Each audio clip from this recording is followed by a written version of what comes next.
much. Thank you very much. Nigeria, this is the big issue.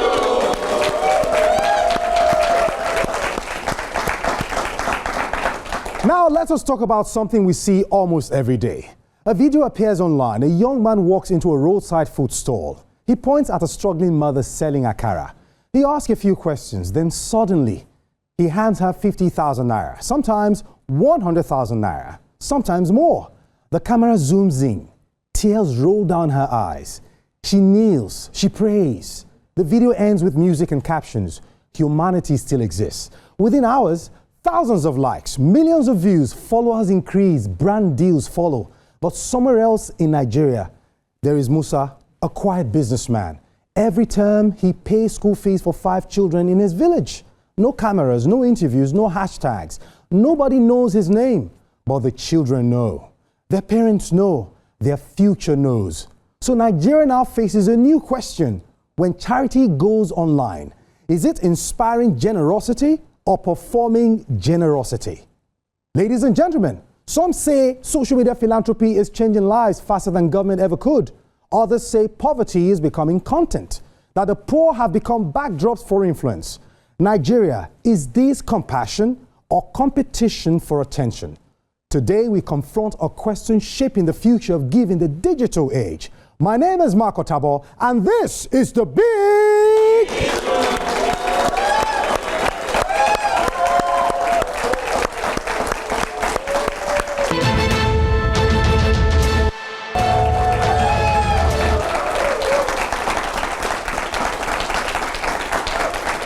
Welcome back, Nigeria. If you're just joining us, this is the Big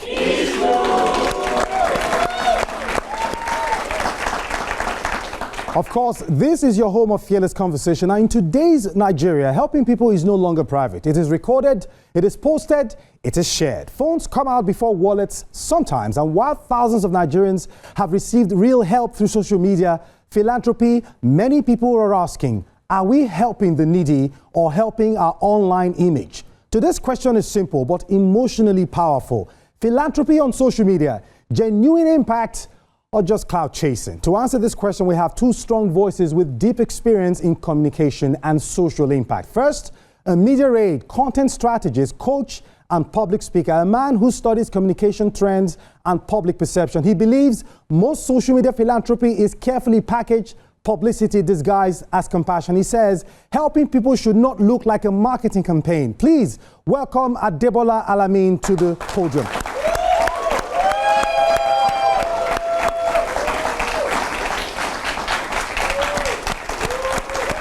Thank you very much.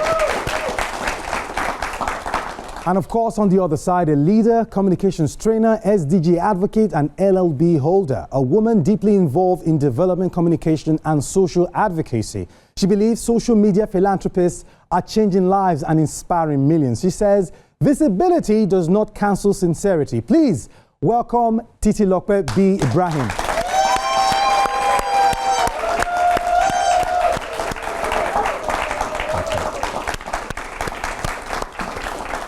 Thank you very much.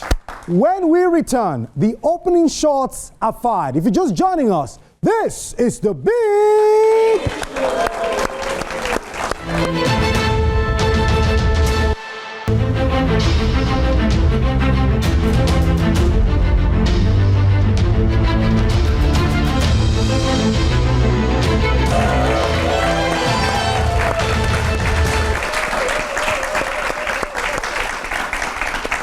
Welcome back. If you're just joining us, this is the Big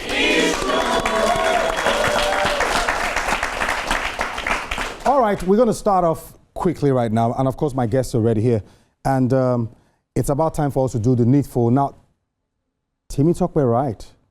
Okay, Timmy Tokwe is going to be taking it first. But let's get to understand that this particular subject is very, very intense, and we're going to have a good time, you know, going through all we have to go through. But all you need to do right now is just focus, and let's get down to business. Now, Timmy Tokwe, how do you begin this conversation? I think I'll start with the storytelling. Okay. So let me do that. All right. It was 7 a.m. in the morning. Yakubu, an influencer, managed to find a place where mothers live. They call that place motherhood. He had just one thing in mind: find a woman who had just lost her husband to death because she has calculated 1 + 1 is 2, views plus like plus comment, plus a sad story of a woman who had just lost her husband equals 10 million or 100 million, depending on how you package your story. And package the D, solely distributed by him on Instagram. He went live on TikTok in the night. His voice was urgent, warm, and heartbroken. He told the story of a woman who had just lost her husband to death. He said she was on her last straw, and she was on the edge of losing her home, courtesy of a wicked landlord. He said she was on her last straw again, giving that movie Tyler Perry made, but this was a Nigerian version. Everyone was watching the video, including Very Good Man, who boasted he was going to donate 12 million naira and also sponsor the widow's child through school. You seem so interested in my story, but time is not on our side, so let me cut it short. It took 1, 2, 3, 4, 5. We lost count of the messages before this Very Good Man sent 200,000 naira out of the 12 million naira he promised. That is not all. There is more. The camera was on, and Yakubu gave the widow 200,000 naira. And when the light went off, Yakubu took 120,000 naira, gave the widow 48,000 naira. He said 2,000 naira was for his tea fare. You said ha. That was the same way I shouted ha when I was asked if philanthropy on social media is genuine impact or just clout chasing. And that is why I am here on the big issue to discuss this issue, that clout chasing is philanthropy on social media, and philanthropy on social media is clout chasing. So let's see it.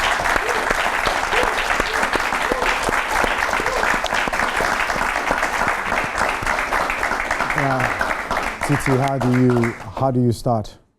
Well, another story. Okay. The year is 30 AD and the time is 12 p.m. A very popular and well-respected teacher was passing through Samaria, and on his way, he stopped at a well at Sychar and met a woman. Culturally, the man, this teacher, and the woman are parallels that must never meet. But he broke through that barrier and started a conversation with her. He asked her how she was doing, how her husband and kids were, asked her several questions, and after asking many questions to this woman, it left such great impact on her that she left her water pot at the well and ran all the way to the village to tell people about the man she had just met. This woman became a town crier in that very instant of impact. Now let's switch the scenario. The time is 12 p.m. and the year is 2026.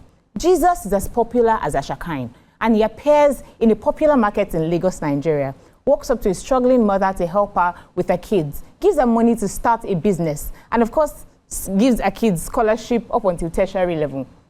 The truth is, the natural consequence of that in 2026 will be at least one viral video on TikTok, one trending hashtag on Twitter, and several things from people saying, oh, Ashakain is a good man, Ashakain is a great man. He didn't even need to ask for that publicity. Why? Because impact is the business of people, and people are storytellers. So it doesn't matter when impact is made or how impact is made, stories will always follow. I don't see anything wrong in the impact maker controlling the narrative on how this story is being told. If the person who needs medical funding gets medical funding, if the hungry gets money in society, if a person who needs a scholarship gets a scholarship, if the homeless gets a home, why then is it a problem that the camera is there? How does the camera cancel the real impact that is made in this context? If the camera cannot create the kindness, and the kindness exists already before the camera was created, then the camera cannot be the test for the genuineness of that impact made. Thank you.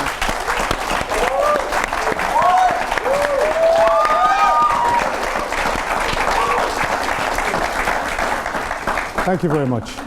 Now, Tim Sokwe, you heard her. Yes. She's saying, look, we can actually make this happen. We can meet the needs without the cameras. Why is the camera even there in the first place if what you have to do is genuine and it's coming from your heart? How do you respond to that? Yes. Titi Lokwe said, Ashakain went with money and went with food. She forgot he went with his camera. Ashakain could have given this woman food and money without a camera. I don't have the problem with the impact. I have the problem with the process of that impact, which is marketing. If Ashakain doesn't give that woman that money and the food at that same time, he wouldn't get donors, he wouldn't get sponsors, there'll be no live recording, there'll be no next content, there'll be no woman crying, there'll be no child looking for help on his Instagram, which Ashakain might take a larger cut from. Let's say the donors give Ashakain 1 million naira, He might take, not Ashakine in contest now, this donor or this philanthropist might take 500,000 naira and share the rest of the money to this woman. It takes a large cut from it. So I don't think he's changing lives. He's just doing his regular work. When the camera shows, that is work. Behind the camera, that is the impact. And that is what I have to say.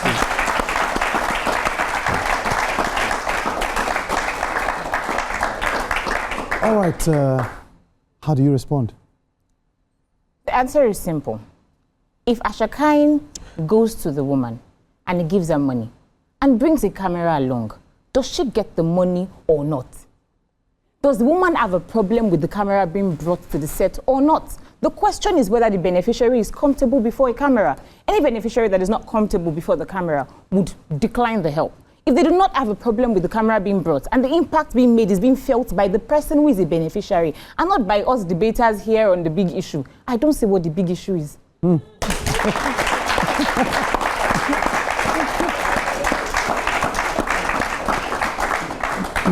Tim Tokwe, very quickly. Now, charity becomes a business model. Many creators earn more from the video than they give away. How do you respond to that? Because that's the argument right now. People take cameras out even without that motive to actually do that help, but just because they feel this is a career I can take up, show some few good goodies online, get people to roll their heads, roll their eyes, give me my likes, and I monetize my page and I start making money regardless. How do you respond to that? And that's exactly what I have been saying. The help is real, but the charity is not. Let me give you an example. There's something called Faragni law. It was established in Italy. Let me tell you that story. This girl name is Faragni. She's a supermodel. She has 28 million followers on Instagram. She has a fashion business, and she also has a charity scandal. In 2022, she went to meet a cake company that during Christmas, they should allow people pay double the price for that cake. And half of that money will be going to a bone marrow cancer in hospital in LA.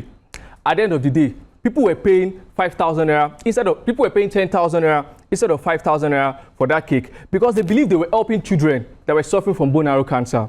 And at the end of the day, they paid this Faragni 1 million euros for packaging that shows people are helping these children suffering from bone marrow cancer. At the end of that day, all the money made from double the price they sold the cake was not donated to anybody, was not donated to the children, was not donated to the hospital. She was just using that as an excuse to take money and take funding. And that was why Faragni law was introduced in Italy. They are regulating influencer donation on social media. So you can't just come and say you're helping persons and you are taking a larger cut or even taking all of that money without doing anything. And that is why I have my stand here. Thank you very much. Thank you. Now, if I'm not mistaken, you are speaking for clout chasers. Yes. You are supposed to be making a case for them. Yes. But from the look of things, now it seems like you're borrowing a leaf from Titi Lokpe's angle, and you're trying to furnish and garnish your side of the story. I am saying it is clout chasing by my example. Yeah. Fantastic. What she did was lie that she was going to donate that money to children suffering from bone marrow cancer. And at the end of the day, she didn't. It brings me to the question. Those clout chasers, are they genuine individuals who really want to help? No, they are not. They're not? Yes, they are not. not. All right, thank you very much.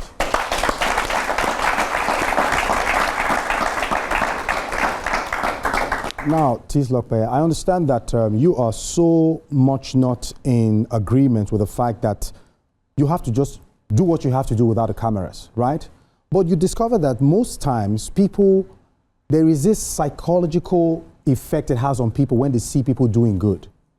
I might not want to bring out money, but when I see the video and I see the emotions running through the video, it gives me joy and I want to pull out my money. Now, whether you like it or not, this particular clout chaser is doing everything they can to pull up more people to give to that cause. How is that bad? So my stance here is that if a person pulls up a camera, while other persons like Alamin can define that as clout chasing, I believe strongly that it is genuine impact, whether or not there is a camera. So if a person pulls up a camera to help somebody, or they do not pull up a camera to help somebody, as long as help is rendered, the person is not a clout chaser. It is genuine help. That is my stance on this debate. And there are many examples of that in today's world. I can list quite a number, and I'll be getting to many of them over the course of this debate today. How do you respond to that quickly? Now, let's say the fault is not with the influencers. They're doing their thing. Right. Or they're clout chasing, either of the two. Now, in 2016, let me give you the story of a sponsor. In 2016, Amber Heard, during a divorce settlement with Johnny Depp, she went live on a UK talk show and said all the money she's getting from this divorce settlement, she's sending it to an hospital, ACLU, and for children treatment. They were still in court and they were jurors. She said this 7 million that she was getting from this divorce settlement was going to a hospital, I mean. And at the end of the day, people were saying she built that public image. She did that clout chasing. People were saying a woman that was living an abusive marriage and donating all that money to a cause. In 2022, when the case was going on, they found out that everything she said was a lie. There was no money, there was nothing. And earlier, if we didn't find out before that she didn't donate any money, we would have said it was genuine impact. But at the end, the result shows us that it was just clout chasing and there was no money going anywhere. And that is what I have to say. All right, thank you very much.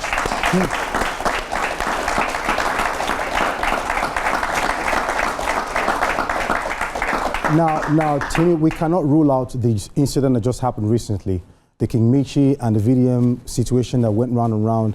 I mean, how do you describe that scenario in its own effect? King Michi did what she had to do, go to a particular school, put it up well, and set it up. And the school children were happy at the end of the day. But right now, people are saying, at the end of the day, they don't think whatever she's doing is genuine enough. They feel she's clout chasing with it. But at the end of the day, the needs are met. Now, you are coming from an angle of genuine impact in society.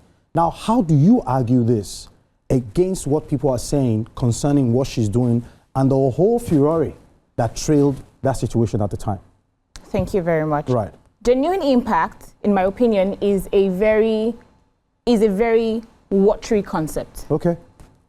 And besides genuine impact, there is something more structured called numbers. Okay. We have statistics. We have financial records. We have audit records. We also have something called laws that regulate some of these spaces and some of these activities. And in Nigeria today, I believe that all three factors must play hand in hand. In the King Michi scenario, according to reports, she raised donations for a certain cause to renovate a certain school. She made claims that she would renovate it a certain way. And after a while of coming back to boast about doing that in 6 days, someone comes up to say, no, you said you were going to do A, B, C, but you did only A and B and got credit for A, B, C. In fact, I think that even really supports my arguments today. Because the truth is, the same social media that worked as a microphone to amplify our work and get our donors was also the same social media that was light enough to amplify the errors or the misrepresentation in that philanthropy.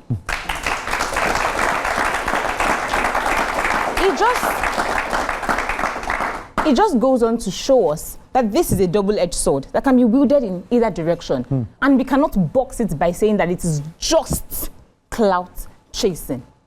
So in this scenario, if King Michi comes out to her fans to say she's going to do A, B, C, and she stops at B and claims that she did A, B, C, I believe that the backlash is necessary because we need to hold our creators accountable.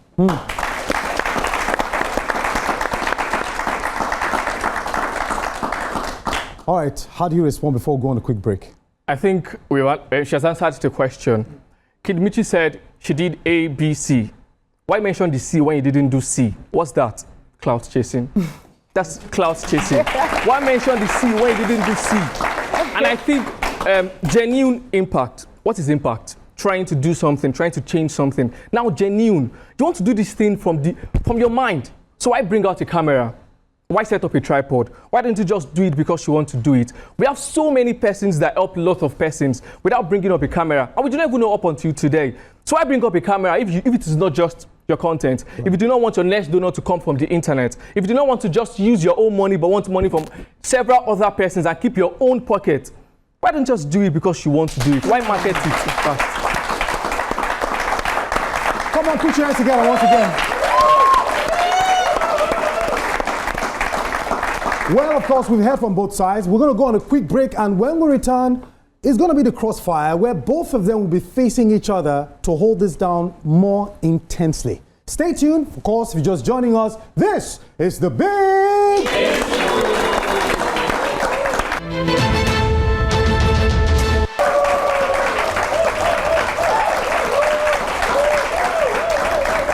Welcome back. If you're just joining us, this is the Big Issue.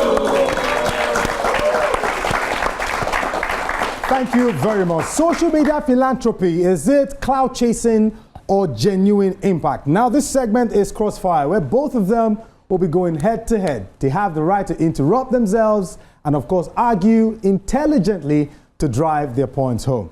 And of course, I have to begin with you, my brother right here. You are saying it's clout chasing, you don't care, so long the camera is there. But a very popular, filmmaker and life coach, Tony Rapu, the Nigerian pastor, a medical doctor, who has been known to go to vulnerable areas, cities, where young people are addicted to drugs. This man has successfully rescued a lot of drug addicts, brought them to rehabilitation, and rescued them from that chaos. Now, are you telling us that Tony Rapu's, genuine, action towards these vulnerable people? I mean, it's not easy to get out of drugs. You see them come back to give testimonies that, look, I am a very hard crack taker. But as soon as I got into this rehabilitation, my life changed. Now I am closer to God. The divination is real for me. Are you telling us that watching that and seeing how impactful that is, you want to call that clout chasing? Tony's case is 1 out of 1,000. Yes. There are several other persons. For every person that Tony's helped, it becomes a content. The next one becomes a content. And donors might start rushing in. And of course, it might use it for a good cause. But there are several other persons that do the same thing and take the money and then take the larger cut after they see donors are rushing in. They go with the help and they go with the camera because they know that the next person they are bringing out of drug becomes content. The next child that they help becomes the next post on Instagram. And every same person that sees this, every rich person that sees this, say this person is doing help. Let me render a course. And if this person is a good person, and of course might be a good person, takes it for the cause. But amongst these many thousands of persons, they take it for their pocket because they know they are building a show already. And now what happens to this person that they do not help? The camera has seen the person that they've helped. They've come online to say, okay, yes, he has helped me come over drug abuse and every other thing. What about these people that they did not help? Which camera shows them? What about these thousands of persons that they've abandoned? What happens to them? So the main issue is the camera. You can help without the camera. The Red Cross has been doing it since 1863, finding donors and every other thing. So why take the camera when you can drop it at home?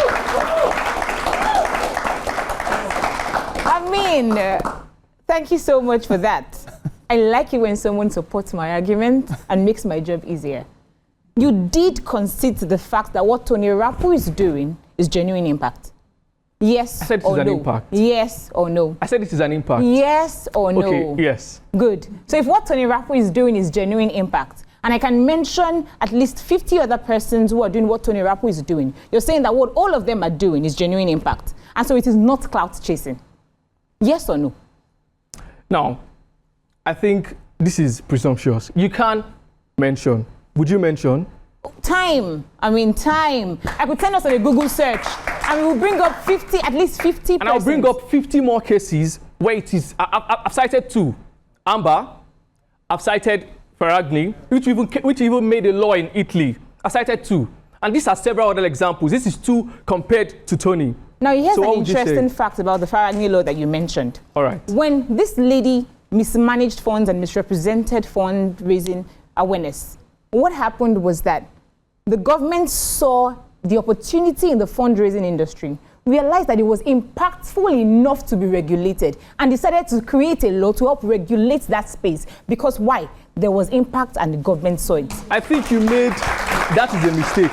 No. The government didn't make that law because they thought it was impactful. They made that law because of a fraud.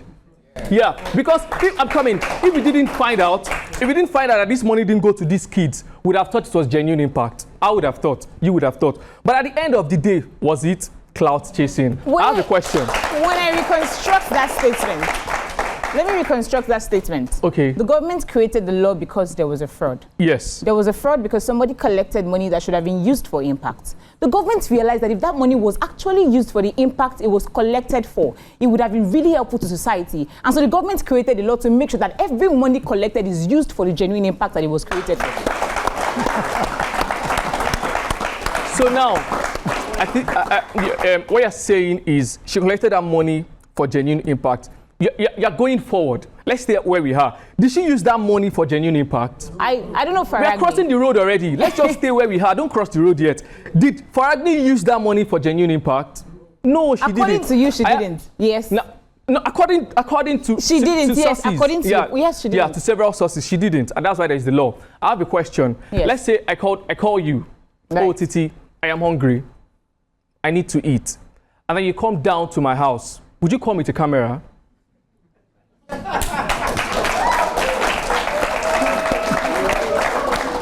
that was why you mentioned that the camera was never the problem. And the people they are making the video of, they're making these videos of, are not complaining.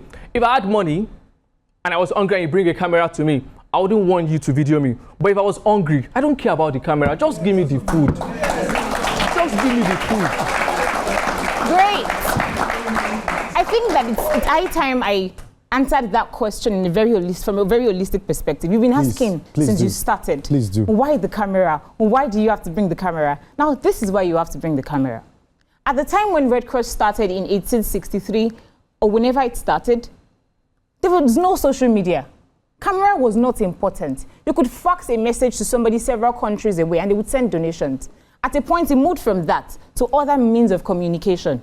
Today, a vast majority of populations across the world are currently on social media. In Nigeria already, according to Reporter, you have about 37.8 or over 37 million persons on social media from Nigeria. How many persons would you meet at a market square if you go there to ask for donations? How many persons would you meet at the Ojuelegba Bridge if you go there to ask them if they need help? But when you go on TikTok Live, you meet at least 1 million persons who can join your live stream immediately. That is exactly why social media is needed. Because you go to where the people are. And the people are not just the people who are receiving the help. The people are also people who are inspired to create something similar. The people are also people who are donating to help the help reach more people. Where are people? Social media. So why is philanthropy on social media? Because you go to where the people are to impact people and they are on social media. Simple.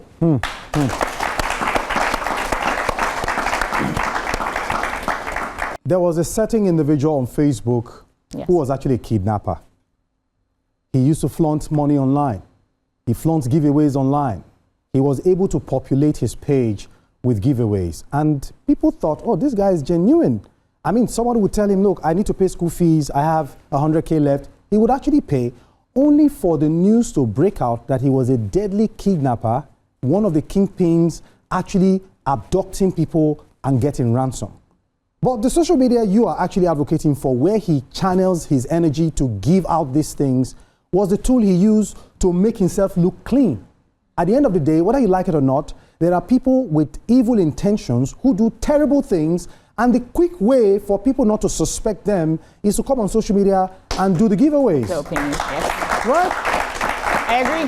Now there were several other cases too where they abduct girls. They tell them, come and see me, I would pay you or whatever it is. Because of the fact that they've been showing that attribute of being a philanthropy online, these ladies will go and visit and they meet their Waterloo there. So how then would you not agree with him that most cases, this is about clout chasing and not genuine impact? I would not agree with him that this is about clout chasing in most cases. Right. Because all of these cases are really true. I totally agree with you. Yeah. There are instances where persons have used social media as a tool. And that's why I started by stating that social media in itself is the tool. This person could have sent, perhaps if he was in the generation of mails, could have sent mails to these persons, inviting them for an interview at a company in quotes, and still kidnaps them. This person would still be a kidnapper if he didn't come to social media to share his money online. This person could still have gone to just random schools and given the money without even spotlighting himself on social media. So the social media is not the problem. The problem is that the person is a kidnapper with or without social media. The people are the problem. Okay. And when we talk about social media being a tool used wrongly in the hands of the wrong people, we don't punish social media. We don't punish the act in itself. What do we punish? The people who are doing the wrong act. And in fact, I dare say that the fact that this person was really on social media and publicizing himself is one of the reasons why it was easily detected. It is. There are many persons who have done philanthropic acts for several years, decades, died at the ripe age of 95, and we still write books about them and call them glorious and amazing, with great legacies. But these persons were criminals that should have been sent to prison. But because at the time, nobody could spotlight them, there was no public scrutiny on them. These persons just left the world as heroes when they could have been punished. All right, fantastic. Put your hands together once again. Absolutely good. Now, you wanted to break in the other time when I said, okay, hold it off a bit. So what exactly are you trying to say? I had 2 break-ins. The first was for Tunde. All right. She said Tunde was helping children in the slum, which I love so much. Now, this same Tunde, when he did the chessboard, who did he sell it to? He did the chessboard. Yes. Do you know how much he sold those chessboards? Yes. And what did he sell them to? The public. No. It was never for the common persons. It was for who? Rich persons. The public, yes. No. Not everybody. There's a barrier. Yeah. All right, There's a target audience. Let's keep going. Yes. Do you get it? So now, I think we are missing. You are missing. It's not just impact. There's a genuine before the impact. So what is and the I point? Think there is Tunde Okoya's impact not genuine because he sold it to rich people? No, not because. And when he got that money, yes. What was it used for? For what? Was it accounted for? Okay, I think I need to bring clarity to this. The Chest in Slums Initiative is a registered NGO. When it comes to registered NGOs, they make returns. The government regulates them. In fact, the reason why we're having this conversation is because we have many social media philanthropists who are springing forth without regulation covering them, and that's where there is a problem. Okay. But with general NGOs, we can't even bring up the argument of whether it's been regulated or not. Of course, we're going to have grey areas where certain persons will overlap and, contravene the laws. But when it comes to Chest and Slum Initiative, it is registered with the government. So if you have a problem with Chest and Slum Initiative, or you want to know what the money is doing, you can take it up with the government. Not exactly what the money is doing. Even initiative is for the Chest in Slum. Yes. And a chess board was created, and it wasn't sold to the people that are taking care of, like the people that are bringing out of the slum, or common persons. Because they cannot afford to buy the chess board. How much made that chess board? How much? Why could they not afford to make that chess board? Now imagine I make mine. I make an outfit. Yes. And I know the kind of friends that I roll with. Yes. And I say my outfit is 1 million naira. And I know, of course, my friends will not be able to. Right now, might not be able to afford that. I might say I have a target audience. What about my friends? How about the people that I know? So I'm coming. So I think we're moving out of. I'm coming back to the return. If the people that are taking care of the initiative itself is Chess in Slum, and the people that are in slum, they are poor persons. Yes. And outside of these poor persons, we have the average people. Yes. After the average, we have the rich. And then you did a chess board. Nothing for the people in the slum. Nothing for the average. You now went up. And you already build a profile that you're helping those that are in slum. Are you getting it? And I'm coming. Let me just finish. Let me finish what I have to say. Fantastic. Now, I'm moving away from Tunde. I'm going now to the Facebook kidnapper. He's a kidnapper, but he needed a profile. He has helped so many persons on Facebook. Now, when they say this person kidnapped these persons, you see 50 persons that will come up to say, no, he didn't do it. Why? Because he has already pictured himself as an impact maker on Facebook. That's why he needed to do that thing. So this impact that he's making on that Facebook, was it genuine or it was a cover-up?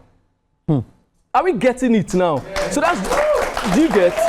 So now that it has even come out that this person is a kidnapper, I would not have even known it was a kidnapper. Do you know how many persons would have taken into custody from this kidnapping, from this impact cost? Okay, come, let me give you this 100,000, come, let me give you this, and they just go and they don't come back. But there are also some persons that have gone and they came back. How would the story now add up when it comes to limelight? I do believe that it is quite unfair to isolate just one program of an initiative. You're also isolating. Do you know that? Okay. I'm just citing my own example. We'll get to my isolation. All right. But let's attack yours first. You're isolating one program of an organization and stating that it is segregating the rich persons from the poor persons.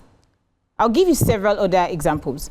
Chess in Slums does not restrict anybody from any social class from contributing to its initiatives.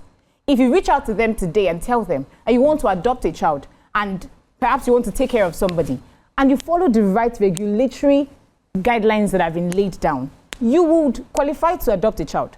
If you ask them that you want to donate 5,000 naira, which is your only salary for the month, they would allow you to donate that money.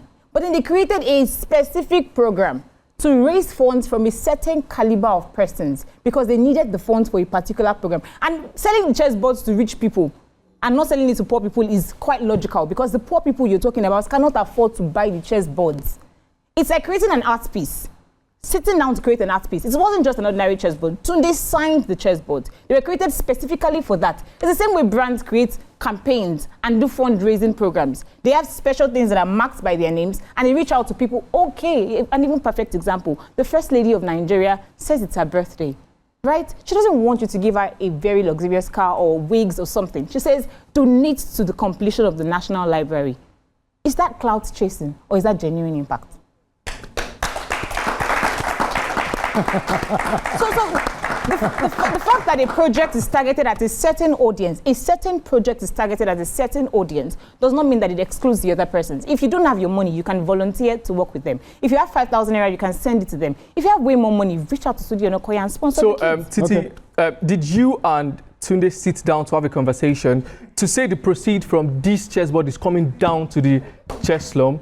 Whenever a program, I'm coming, do you get, whenever something is going to happen, there's an information that is always passed out. Yes. Whenever you're trying to do like a course, they say, okay, the proceed from this money is going to this. When Funke Akindele was going to the cinema with her movie, she said the proceed was going to this social person. She did a content for that. Yes. When Bibu Ademoye was doing a movie, she said the proceed was going to this certain person. I think this information is always carried out. No. So now I think maybe I've missed that meeting where you had with Tunde. So I will return the question back to you in the same way it was asked. Because I think that because we're going on a break now. All right.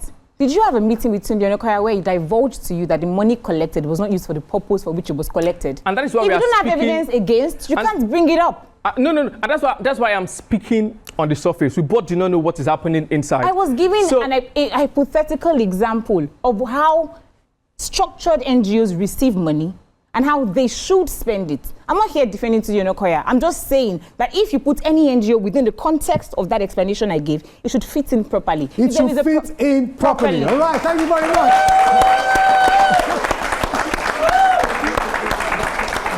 Now. If generosity requires a camera, is it now compassion or just content creation? I'll leave that to you to answer, but of course we'll go on a quick break, and when we come back, the audience takes the center stage with their questions and contributions right here on The Big Issue.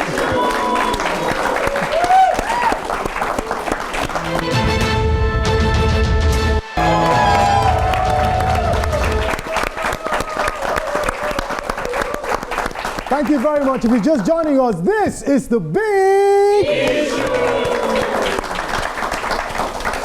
Now, from students to activists to everyday Nigerians, let us hear from our studio audience. Of course, social media philanthropy, is it genuine impact or just clout chasing? Well, so far, I believe you've had a good time listening to both of them. But right now, let's get to hear what our audience has got to say. And we have our first guy here. Okay, so good afternoon, everyone.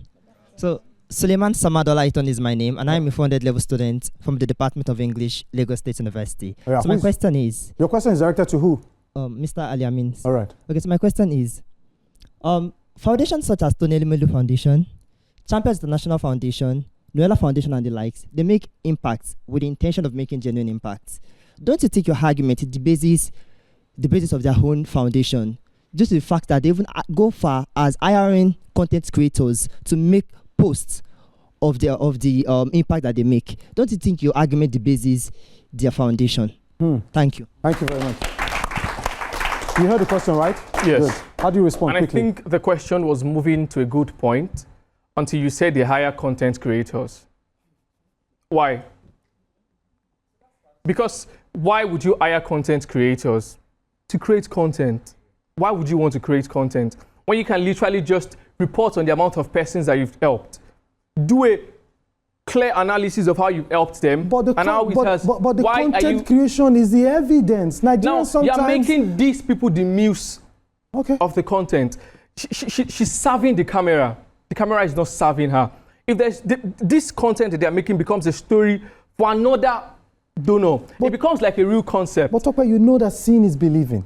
We are in a country where if they don't see it, they don't believe that it happened. They make what people see it becomes too good to be true? Yeah, too good to be true. Of course, I'm a content creator, and I know what to pick to make people come to me. You know the right hooks to do, yeah. So now they just tell you, ensure she's crying. Even if she's not crying, they'll give her up. Ensure she's crying. Then make a video of when she's crying. If she doesn't go on her news, they'll tell her to go on her news so it can look real. So all of these things look too staged to be true. When you can just let this person be this person's, and then do whatever you want to do. If the donors are going to come for the real cause, they'll come. Why make them go through several stages of acting? Because you want real donors. Thank you very much. Don't worry, calm your nerves, calm your nerves. Let's have your question. Yeah, my name is Wale Fakui. I'm a public speaker and public affairs analyst. My question goes to Madam Titila. It's been a brilliant conversation. Thank you. I know that we live in a society where people see goodwill as being treasures. But I will rather, or asking a question that when you go with camera, it gives an impression of impulsiveness or you seek glory seeking. Can we establish a foundation or a trust so that we can perpetuate this influence rather than one time you are helping just one person and there are several millions, just like we mentioned several other foundations, which I don't want to mention again, so that we can perpetuate that influence so that many people can come into the pool and can be helped? Thank you so much, sir. All right, quickly. That was a very brilliant question. The truth is, in an ideal society, certain things should be regulated. For example, complaining about the kind of content that is being created as being degrading and dehumanizing should not even be a problem, or should not be a thing that we see if the government steps in to ensure that the persons who are beneficiaries are aware of their digital rights, that the persons who are creating the content are aware that these persons have digital rights and that they must be protected. And when the government steps in to educate people on their rights, educate other persons on the consequences of the breach of these rights, then we'll have less genuine impact makers falling into the errors of creating content for things like that. And on the point of creating foundations to enable that this impact is sustainable and scalable, the truth is every foundation would most likely start by impulsive giving. It will start with a person waking up one morning and seeking greater meaning to their lives. This is a welcome option. It's the next step to whatever we already started with. I think that what we have right now with social media philanthropists is a good foundation, and we can build on that by collaborating with NGOs or creating more NGOs to make sure that it's sustainable and scalable. Thank you very much. All right. My name is Henriette, CEO of Politus Enterprises. My question goes like this to you, madam. Yeah. What are the measures that can be put in place to make sure that these philanthropies that we are talking about here really gets to the real world, as in the people that really are in need of it? Because if you go out there, I can tell you, countless of places, even as we are coming, there's a place at a certain place where they just diminish. What did they really do to those people? And don't we have philanthropies that see those kind of people to help? Why should it be on social media all the time? There are people that, as you said, that there are countless places that philanthropies has helped people. Can't we still have those kind of people still going ahead to help people in this modern age? Thank you very much. Okay. Now, the problem with that is the fact that you cannot tell a rich man how to spend his money. If I had money, I would do a lot more in society than I am doing today. If you had money, from the way you speak, you would do a lot more in society than you're currently doing. So if there's any way we can help to raise more philanthropists, to help people in society, then I think the best thing to do is to put more persons who are doing good on social media so other persons can be inspired and see it. Right. And secondly, we can also start with ourselves. Okay. Right? Thank we can look in the mirror. You've and answered the question. Don't stress it. You've answered the question. Thank you. Good afternoon, everyone. All right. My name is Folari John Oshinowo. I am an educationist and I'm a businessman as well. So my questions go to you, Titi Lokwe. You started by telling us the story of Ashakarin or something like that, you know, who was not on social media, but he himself gave an instruction that if you do philanthropy, do not let your right hand know what your left hand is doing. So if you are now arguing that you should be on social media, don't you think your position is against the instruction of the person whom you built your argument? That's one. Two, he talked about in Italy where law has been put in place. Don't you think that law was put in place to regulate clout chasers? Thank you. You got the question, right? Yes, I Okay, did. quickly, just briefly as possible. Okay, so I'll start with the final one and then close with the first question. The second question is the law was put in place to regulate clout chasers. I may have to agree with you because the opposite of genuine impact is doing impact for clout or doing things, actions. I don't want to use the word impact because I think the word is sacred. Doing actions or going out to help other people for clout, for attention, for popularity and fame that you do not deserve. So yes, the law was put in place to prevent that, but like I said, if you put it on the flip side, the law was also put in place to ensure that there is more genuine impact. So when we see it from that perspective, we see that genuine impact really is the end goal, and that's what the government is fighting for. Okay. That's the first one. The second one is, if we say that Jesus, who I mentioned at the start of my argument, said that when you do a thing on your left hand, the right hand should not know. It was speaking to hypocrisy. Because the same man said that you should go into the world and preach the gospel. The same man said that when you light a candle, you don't put it under a bed, but you put it on the stand so the entire world can see it. So Jesus Christ was a man who understood the importance of visibility. He understood that preaching to 5,000 men at the same time would mean a faster spread for the gospel. What he needs is that there is a base, a genuine impact foundation for that visibility to be built upon, and not empty visibility built on nothing. Thank you very much. Thank you. Thank you. Thank you. All right, your name? Good afternoon, everyone. Young Famous by name. I'm here to add to what she said. First and foremost, Norma, I support the fact that camera are supposed to be, made use of, because one, even in the days of Jesus, when he left, Thomas was not there, so he doubted. He did not believe that Jesus had resurrected.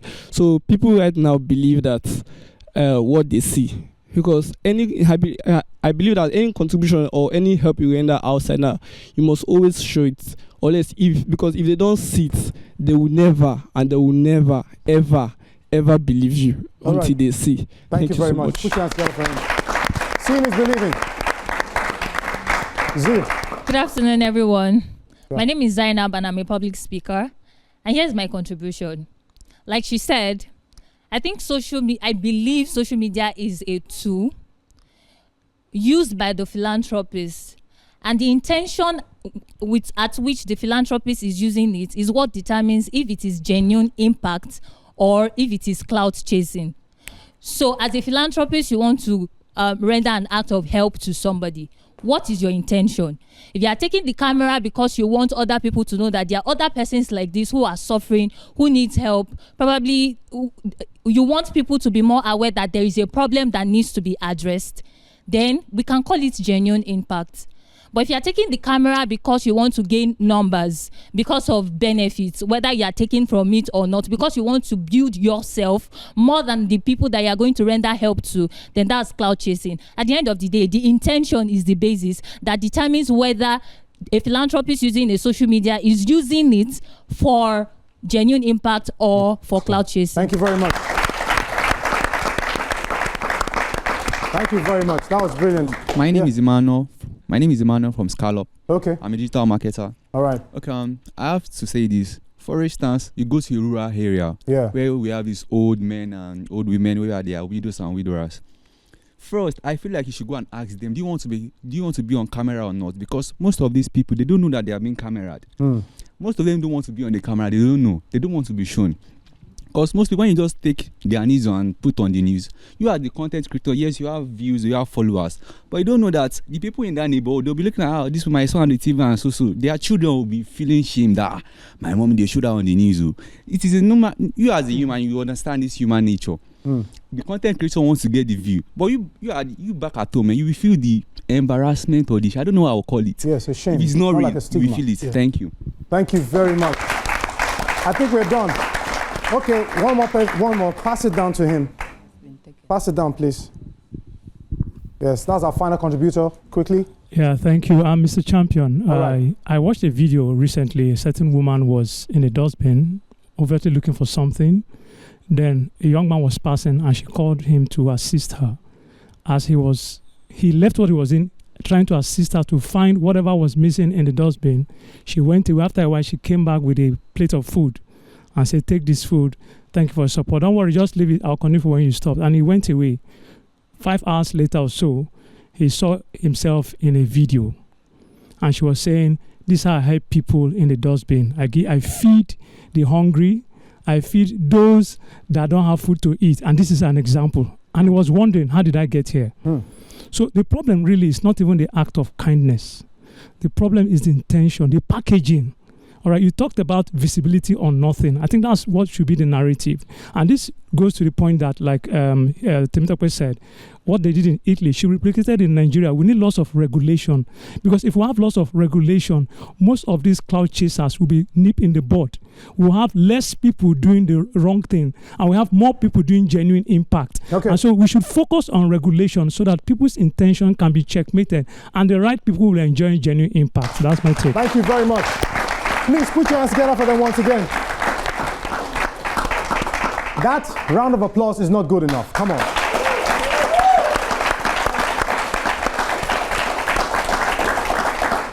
Of course, different opinions, different emotions, one important conversation. When we return, it will be final words from our debaters. If you're just joining us, this is the Big Issue.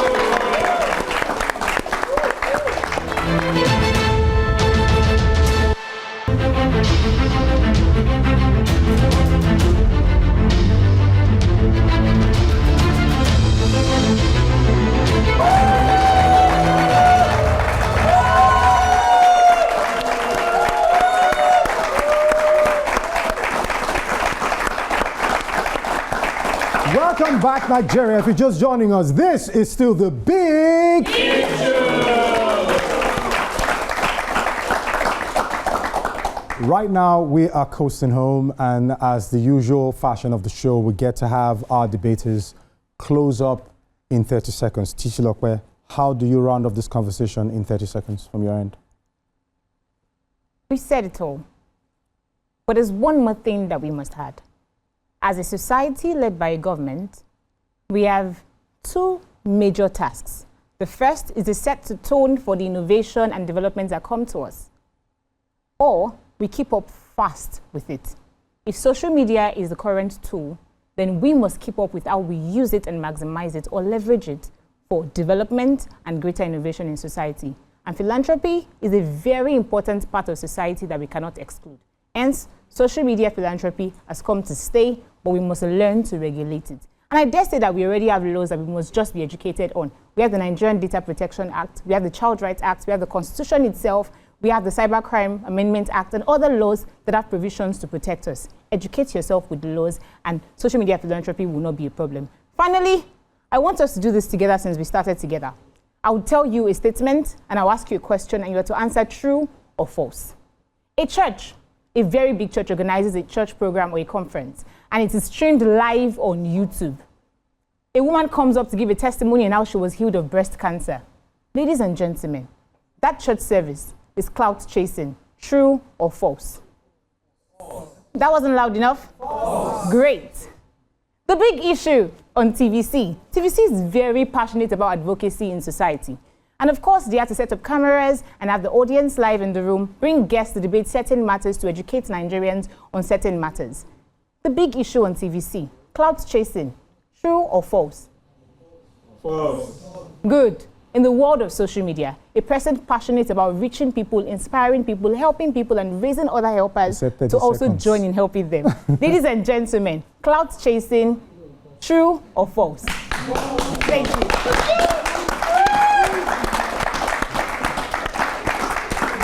30 seconds, please. Yakubu woke up at 7 a.m. Yakubu didn't wake up to change lives. He woke up to go to work. And that work was finding broken people enough to trend. The widow was never the point. That sick child was never the point. The point was the life, the algorithm, and the money that comes with it. And the world will continue like this if we refuse to change. And we're just going to keep watching. We need to start demanding receipt over rules, proof over performance, and regulation in place. And I know Yakubu is watching it. He's watching this. And you're feeling like you want to faint. But manage.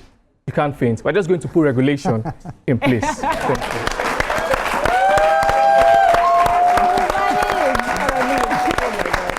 Thank you. Thank you very much. I've had a good time on the show. I really appreciate you guys for your impactful intelligence conversation here. And I can tell that those watching at home will be so proud to have you guys on the stage here today. But before we go, as the usual fashion of the show, I understand you guys have been going back and forth. So you guys can shake hands now, actually. Oh, you can? Of course. Can I move? Okay, let me come. I mean, oh my God. Thank you very much. You can go back to your stands now. Thank you. Please put your hands together for them once again. Thank you. All right.